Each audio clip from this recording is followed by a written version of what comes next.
نن مونږ خلقو د خپل زندگی حصول څه شی جوړ کړی دی؟ مال روپۍ جمع کول. بس مال روپۍ جمع کول چې ما سره مال روپۍ باز به ما دپاره حاصل. نه نه ما عزت مندو، رب العالمین پالونکی د جهانونو دی. په هغې کې یو ته هم یې انسانه.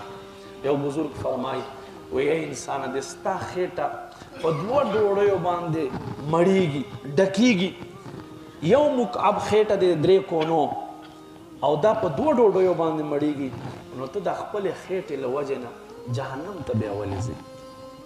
او حقیقت چې موږ د دې خېټې له لاسه جهنم ته ځو چې خې ډېرې جمع کړو. او حقیقت ته هر انسان ته الله د خوراک نه هم زیات ورکوي. خو بیا محبوب فرمای الحریصان لا یشبعان، 2 حریصان چې دی دا به هیڅکله ماړه نشي. فرمای حریص الدنیا و حریص العلم، یو د دنیا حریص چې دی یو د علم حریص چې دی دا به هیڅکله موړ نشي. علم حریص خو ښه دی خو د دنیا حریص ښه نه دی. نو رب العالمین یوه دا معنی ده چې ټول جهان ته رزق ورکوونکی الله دی. نو په دې جهان کې انسان ته هم یې نو خپل رزق د زندگی مقصد رزق حصول ما جوړوه. رزق چې دی دا یو ضرورت دی ځان دپاره ټول د تا د ژوند مقصد چې دی د تا ژوند اصل شیز چې دی کوم شیز پسې چې ته منډې وهې د خپل رب معرفت دی. رب معرفت په څنګه وي؟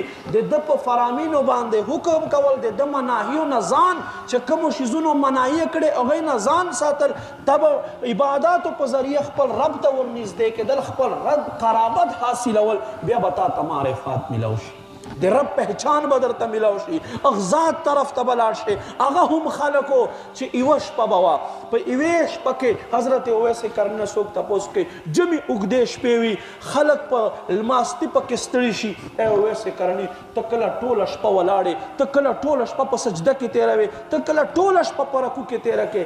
ای اویس ته ستړی کېږې نه؟ حضرت اویس څه وایي؟ معرفت ورته میلاو. گریبان بیا کولاو کړو، وایي ما ته مدینې منورې نه یخه یخه هوا راځي او زما په دې سینې دننه کېږي. معرفت د رب ورته میلاو. حضرت اویس کرني څه ورته فرمایي؟ وایي زه خپل رب نه روزانه دا دعا کوم چې یا ربه ای پروردګاره یوه شپه خو داسې راوله چې زه په رکوع کې تا ته سبحان ربی العظیم پوره ووایم. ما سبحان ربی العظیم پوره نه وي ویلی چې سحر اذانونه شروع شي. دا هسه شی هغوی خلکو معرفت حاصل کړه. نن ما عزت مندو قدر مندو مونږ مسلمان چې خوار او زار په څه کې ولګېدو؟ دنیا پسې ولګېدو. یو وخت چې مسلمانو فتح در فتح کولې، یو وخت چې د دنیا په ګوټ باندې مسلمانو د اسلام جنډه ولګوله، اسلام جنډه ولګوله.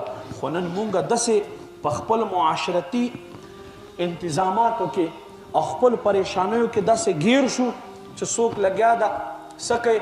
تنگ دستی له لاسه خودکشیانې کوي، تنگ دستی له لاسه خودکشیانې کوي.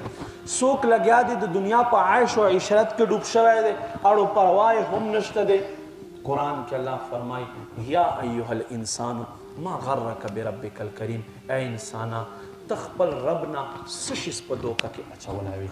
اسباب به په دنیا کې ته د رزق لټوې، خو توکل به د الله په ذات باندې لرې. توکل به چا باندې؟ الله په ذات باندې لري.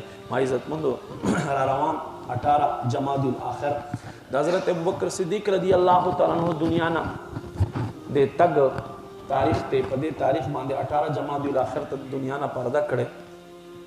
د الله په ذات باندې توکل متعلق په د یو عظیم هستی خبر درته وکما.